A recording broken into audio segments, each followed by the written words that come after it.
Benji Cole, son of Al Cole from CBS Radio and host of People of Distinction, the talk that gives an in-depth view of some of the most dynamic, intelligent, and successful people on the planet. Run to our website, peopleofdistinction.org for more info, or you can always email me directly at benji@alcoleenterprises.com. And on the line with us today, we have Belle Chisholm. We'll be discussing her fantastic book, Forever My Love. Now, guys, keep in mind that is the first book in a 4-part series, okay? So there are 3 other ones that are also available for purchase. So make sure after you complete Forever My Love, you look into all the other ones as well. And they can all be found on Amazon as well as barnesandnoble.com. And I will say, Belle was brought to our network, People of Distinction, today by some of the best movers in the business. UR Link Print and Media Publishing. So if you have a book that you'd like moved, do yourself a favor and contact UR Link. You can find out more information on them at urlinkpublishing.com. So without further ado, let's jump right in. Belle, first and foremost, welcome to People of Distinction, and thank you so much for being a guest. How are you? Pretty good, thank you. Listen, Belle, we're very much looking forward to this, and I know we have so much information to cover. But before we go into the book, let's hold off slightly. Start by telling our listening audience a little bit more about yourself and your background, please. I am a retired military veteran of 30 years in the United States Army. I spent years as a recruiter, 10 years as a recruiter, so I know a lot about soldiers and people, what they want in life. Along with that, I spent a long time dealing and associating with those individuals who have no idea what it's like to be in the military. But my career and my life in the military was very, very active. I was always deployed or mobilized for some purpose to defend our country and to support those individuals who were part of our military. This is where I talk about most of my stories, my life in the military. I love being in the military. I love the Army, and I love the people. And it's the most unified group of people I ever ran across in my life. And like I said, I had did that for 30 years. My story goes back to just the story of my forbidden love, a soldier's love story. But we're going to talk about Forever My Love after the war. What happened was that after the war, her and her forbidden love, his name was Daniel, and her name was Val. Let me tell you first, my forbidden love is based on a true love story. It's a female who fell in love with a command sergeant major, and he ended up getting deployed on the first group of people that went to the Persian Gulf. And what happened was she ended up, after being that they were in, she had fallen in love with him. She got assigned through the Pentagon to go there also. That was a very short war. So what happened with that? To make a long story short, he ended up coming back after the war was over. And then she ended up having to stay because she became a combat commander as far as dealing with convoys. So he came back. He came back to the States, and she stayed over there. She came back after she had finished her tour. She came back to the States, and they ended up splitting up because of the fact that they were having a hard time because of the fact he left her over there. But what happened after that is when I wrote my next book, my first book after that, Forever My Love. They had been separated for over 20 years in this book. What happened was that they never communicated back. What happened in it was that they never forgot about each other. They were still in love. And what happened was that she ended up being a writer. She became a writer. But he ended up being a very profitable individual who worked for the federal government. What he did was that he was more of a person that did a lot of jobs for the military. He was more likely was one they were called who could do things that the other people couldn't do on active duty. So he was really a contractor for the federal government, and he did a lot of jobs. So to get to the story of Forever My Love, what happened was that she ended up going to D.C. to get some work done as far as getting her books published. And what happened was that she had been on the computers trying to find out if he was still alive or if he was dead. And so what she did was that she ended up going up there to D.C. And so she decided, since I'm up here and I am going home for the holidays, for Thanksgiving holidays. So what she did was she decided to take a walk and go over to Arlington Cemetery. She went over to Arlington Cemetery and she decided to try to find his gravesite because she found his name on a list of names that were on there, that possible soldiers that have gotten killed in a period of time. So the name Daniel J. Howard was on that list. So she decided to go to the cemetery and find out. So when she went there, while she was there, she decided to find it. And she found it by the track number that they gave her. It was Daniel J. Howard, Daniel J. Howard Jr. So what happened was that she was walking along by some strange coincidence. An individual, she said, he looks very familiar. When she walked across there, across the track, she stood there and she read it, but it was Daniel J. Howard Jr. So when she saw Daniel J. Howard Jr., she said, that's not Daniel. So anyway, she stood there, and what happened? This very tall, distinguished-looking African-American man comes up to her and says, that's not me, that's my son. She fell apart. The story begins after that about their relationship. So they rekindled their relationship. He was never married. He never remarried after divorcing his wife because she was a lunatic. And she never got a divorce from her first husband. So what happened was that they rekindled their relationship through that. By rekindling it, a whole lot of things came up because during that period of time, he, being a contractor, had a lot of contacts with people who were still on active duty. She, being a writer, she had a pretty good life as a writer, but she was not happy about the fact that their relationship had came to an end. But to get back to him and her, their relationship rekindled just by them meeting each other right there again at the cemetery of his son, at the gravesite of his son. So with that in mind, this is when their second legacy began. He decided he wanted to get back with her, and she did the same thing. Although now she still thought she was still married to her ex-husband, to her husband, but she wasn't because they hadn't been together in over 20 years. So when Daniel found that out, being a big-time investigator he decided to try to find out where she's still married. Along the way, they ran across close friends and military associates that they had been friends and become Army buddies along the way.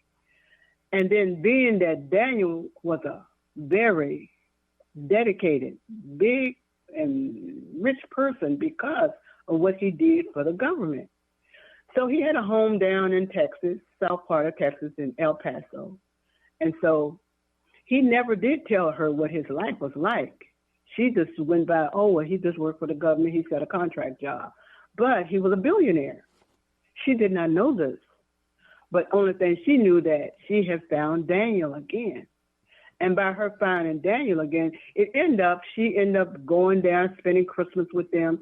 And the whole story blooms out the relationship, she had with Daniel, and they created them.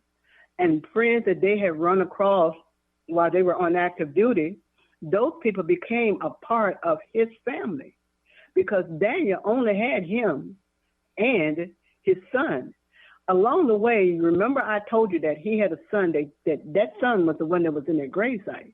He told us he tells you what he went through when he found out that he got the word that his son was dying. And this was over in, this was during the Desert Storm. This was during the Persian Gulf and the Desert Storm and other things. But what happened was that he ended up telling her the life story and what he went through when he found out his son had died. And they became very, very close to his grandson, which was the soldier that died, which was Daniel's son, who died, his son. But he was very mad and angry because of the fact that his dad died, and his dad didn't tell him the truth that he was adopted. So the story goes on with their lives together. Daniel and Val, they put their lives back together by that young man, along with his wife, his son's wife, who was left because she didn't have a husband no more because he died. But the story is that many of those people, his ex-wife, his wife that died, is really one of the girls that when Val was a recruiter, she put her in the Army. And they rekindle a friendship when she was in high school, when she was a recruiter. But it goes back to the story of this is a part of the family that they created when they decided to get together. She was his daughter-in-law, but along with being the daughter-in-law, she was also his wife, his daughter-in-law best friend. So this is how the story began. This is how they create the world that they had with Daniel.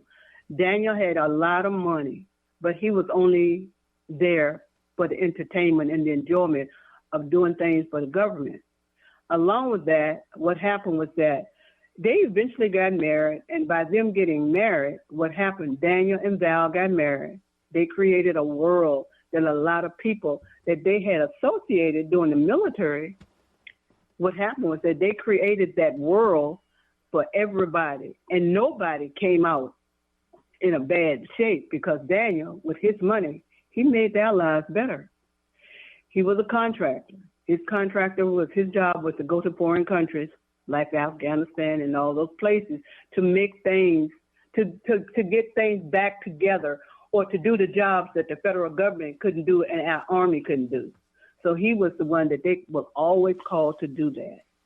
Along with that, he ended up wanting to have a better life, and he wanted to retire from doing that life because he had did it for 20 years. And they had been away from each other for 20 years. But when Val decided that maybe it's time for us to quit this, Daniel wanted to stick around a little while longer because he wasn't sure if this is what he did. Along the way, they picked up friends that they had up in the Pentagon, friends that they had when they were in Presidio. They all end up being a part of his family, with his extended family, that made the story what it is, Forever My Love. Daniel and Val end up staying together, end up being married for a long time, but their world was a combination of everybody that they had associated during their military career and during their time together as a couple. But Val and Daniel, and the story is very beautiful. And you find out all the different books that follows us, the intrigue about drugs, people on drugs, kidnapping, all of this. All of it pertains to when they got back together, Forever My Love. It's a beautiful 4-book saga, and it tells the story of how two people who once fell in love when they were on active duty in Presidio, they lost each other. They found each other. And during that finding each other, they found their own family. They found a family that they could create by those individuals that they spend time with in the military. And those individual people, he made their lives better because a lot of people who gets out the military, they struggle. And during their time of struggling, what happened is that in the book, Daniel made their life better because of what he had created by working for the government as a contractor. So this is the story of Val. This is the beginning story of Val and Daniel after they got married. And it's continues on. And I'm working on the last book of Val and Daniel. So, but My Forbidden Love, that's the one that you would get all the nitty gritty and all the love making and everything in that particular book. Forever My Love is an extension of that. And then the other ones, Love Our Eternal Promise, Love Our Eternal Flame. Those are all parts of what their lives were. And it's a lot of intrigue, a lot of love, but a very romantic couple who loved each other loved each other more even after they found each other again. These are really good, great books that you would enjoy reading, and I enjoy writing every one of them. Each one of them was very exciting, even just to put the stories together. Fantastic. You know, guys, what I love so much about all of this, I had a list full of questions to go into and ask Belle pertaining to her book. And she is so passionate about the discussion that we're having that she literally went down the line, answered every single one of them before I even had the opportunity to ask it. I absolutely love that. Belle, you made my job so easy, and I appreciate that. Oh, now, really? Now, next question, because we know that these stories, they're based on, or loosely based on, a true story. It's based upon your life. Talk to our listening audience a little bit more in detail about the inspiration behind this narrative. I tell you, what really inspired me was the first book, was My Forbidden Love. That was a beautiful love story. I saw it as it was very romantic and had a whole lot of stuff. The beginning, the pageantry and everything that went with that book. It also began really before then, the pageantry of going to the opera. Never in my life had I ever been to an opera. That was one thing. But the thing behind that was that the beauty and the pageantry that went with that. And it happened in San Francisco at the opera house. And the way that happened was that they didn't even know each other then. You know, the one thing about soldiers, the way we communicate, it's not a matter of trying to get into a relationship. It's the work that you did. And the work that you did as a soldier, especially when you work for hierarchies, because I was working for a 3-star general at that time. He was in charge of Presidio, San Francisco. But to make a long story short, those kind of connections put you in situations, in circumstances, not bad, but great. Because like I said, I never had been to an opera before. Daniel asked me to go to an opera. Now, mind you, I was still married to somebody else. I don't have a problem telling people that either. I was still married to someone else.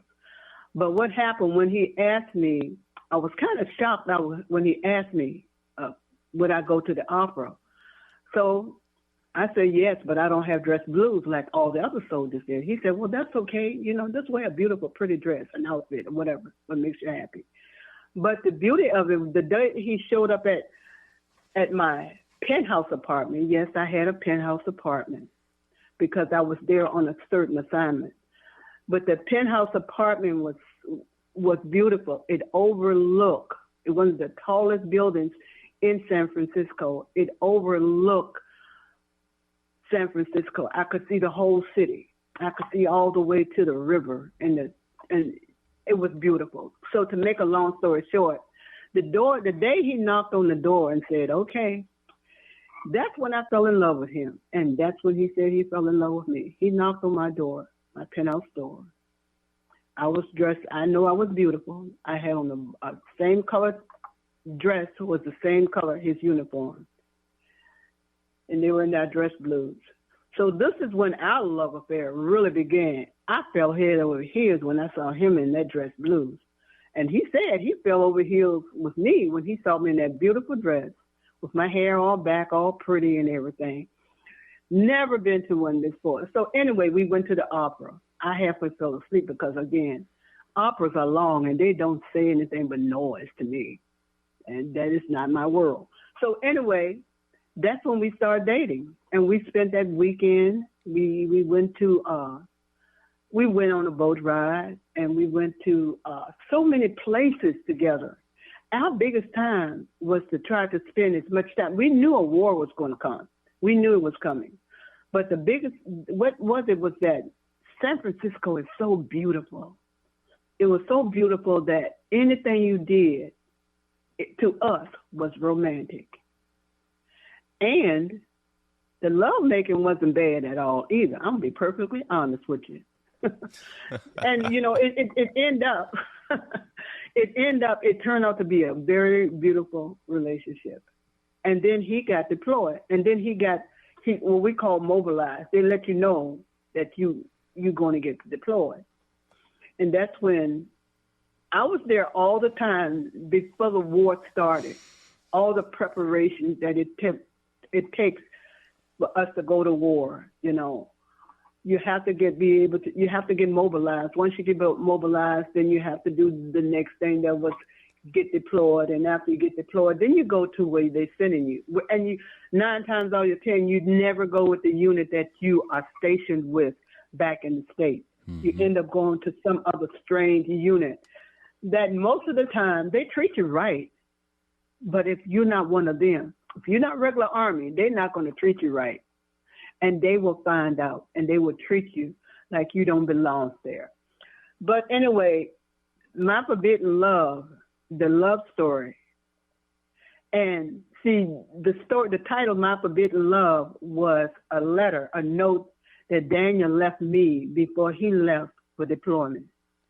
And the letter was saying that how much he loved me, being that we were only there for 3 weeks in his time, and he was telling me that I was his forbidden love. And the reason why he said it was his forbidden love was because I was married and he was married.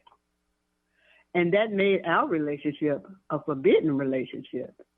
So that's why I named the book My Forbidden Love, a soldier's love story.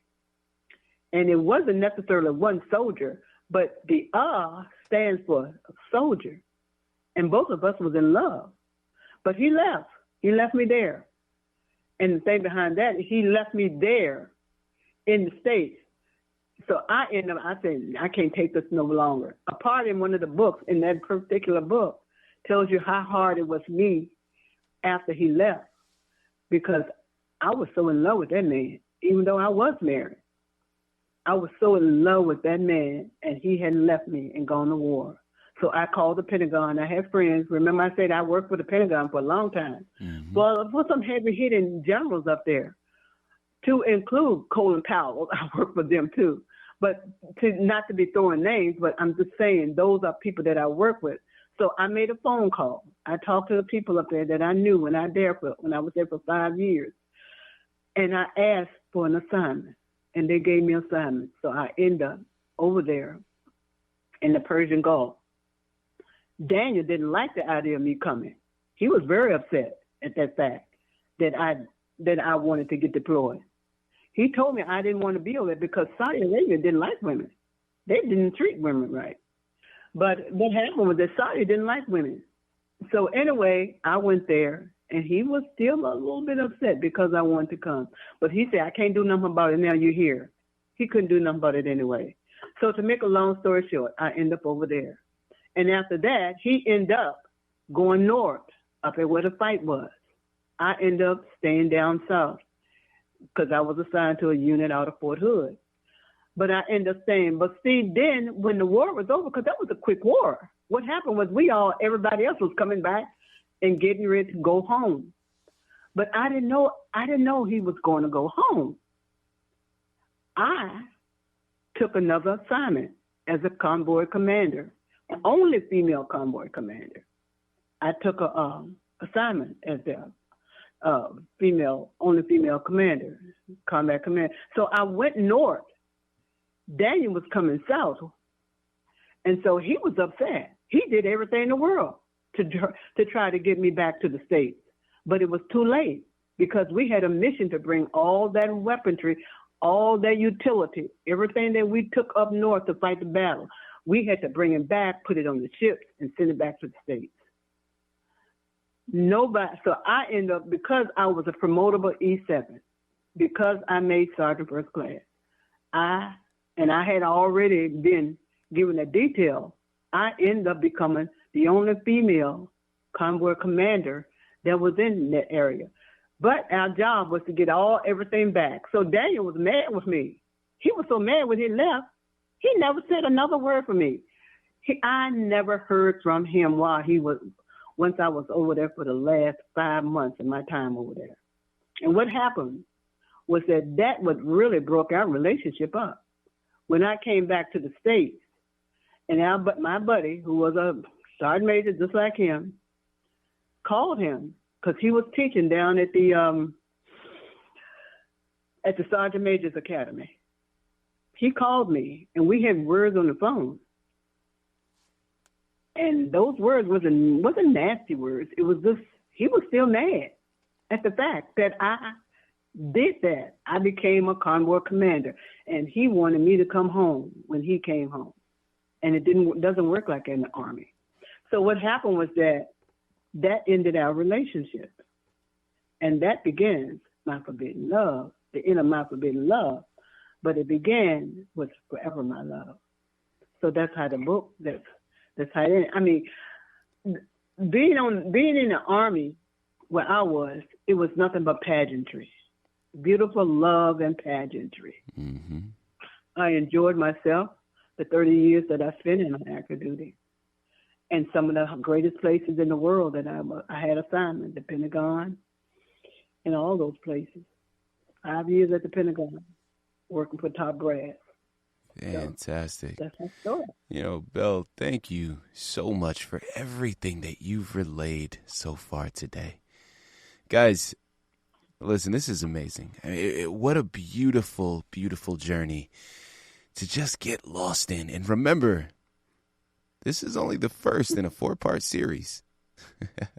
So you know what you have to do. There's still so much left to be discovered. Amazon, BarnesandNoble.com are the places you have to go. Forever My Love is the title you have to pick up. And Belle Chisholm is the author you have to thank for bringing it to your table. You surely will not be disappointed. Head on over there and just get lost in the journey. Belle, this has been such an honor.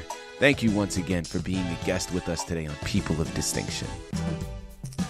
Thank you, Benji. I appreciate you having me.